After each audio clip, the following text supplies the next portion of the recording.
আমরা তাদের কাছে মূলত তারা এই মুহূর্তে কি কার্যক্রম করছেন জাতীয় নির্বাচনের বিষয়, এবং আমরা তাদের কাছে জেনেছি যে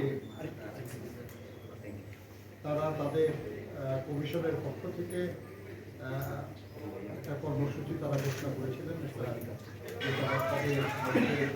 এবং এটা খালি তাদের বলা নয়, এটা দেশের সংবিধান অনুযায়ী, প্রচলিত আইন অনুযায়ী এটা বিধান হচ্ছে যে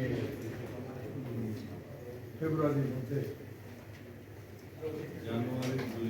জানুয়ারির 2 তারিখের মধ্যে একটা অটো আপডেট হওয়ার কথা, এবং মার্চের 2 তারিখে এসে এটাকে চূড়ান্ত করার কথা, এবং তারপরেও আরো কিছু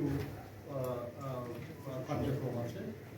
এই কার্যক্রম তারা পরিচালনা করেছেন, এবং তারা যেটুকু আমরা জানলাম আর কি, যে প্রায় 30 লক্ষ নতুন ভোটার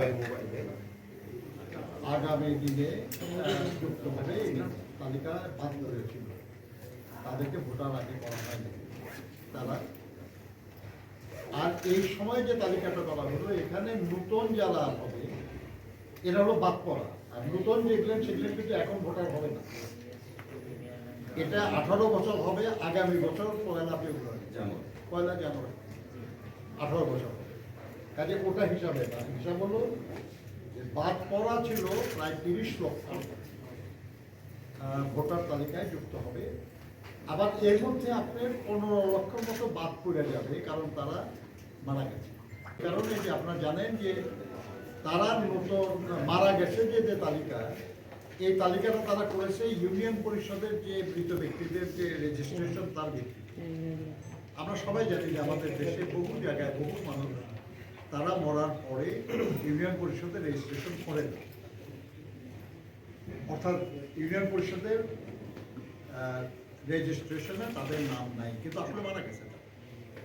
এগুলো অনুসন্ধান করার কাজ চলতেছে। আগামী মে মাস 3 মাসের মধ্যে তারা পরিপূর্ণভাবে প্রস্তুত হবেন voter list, updated voter list দিয়ে নির্বাচন অনুষ্ঠানের বিষয়ে। তবে এই ব্যাপারে সিদ্ধান্ত নেওয়ার ক্ষমতা এখন তাদের নাই, কারণ দেশের প্রচলিত সংবিধান আইন হলে আপনারা জানেন আর কি, যে একটা সরকার পদত্যাগ করলে তার 90 দিনের মধ্যে নির্বাচন হওয়ার কথা, এটা আইন। কিন্তু এখন তো ঠিক ওই আইনে দেশ চলছে না, তাই না? এই মুহূর্তে তাহলে পলিটিক্যাল কনসেনসাসের ভিত্তিতে সরকারের তরফ থেকে অনুরোধ করতে হবে, এবং তার ভিত্তিতে নির্বাচন কমিশন নির্বাচন।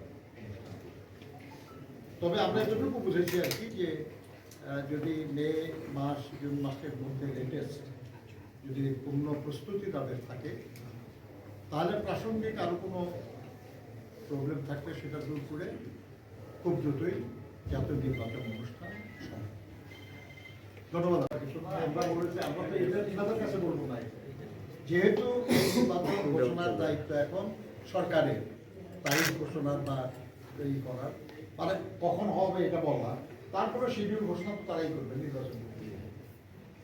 আগামীকাল আপনারা জানেন যে প্রধান উপদেষ্টার সঙ্গে আমাদের একটা আলোচনা আছে, আমরা সেখানে প্রসঙ্গ নিয়ে আলোচনা এটা প্রধান উপদেষ্টাকে বলবো। নির্বাচন কমিশন প্রস্তুতি নিয়ে আপনারা সন্তুষ্ট কিনা এখন পর্যন্ত? আইন অনুযায়ী তাদের যা করার কথা, আমরা বুঝতে পারতেছি যে তারা সঠিকভাবে সেটা করছে। মাঝখানে তারা বলছিলেন যে সংস্কার কমিশনের একটা যে প্রক্রিয়া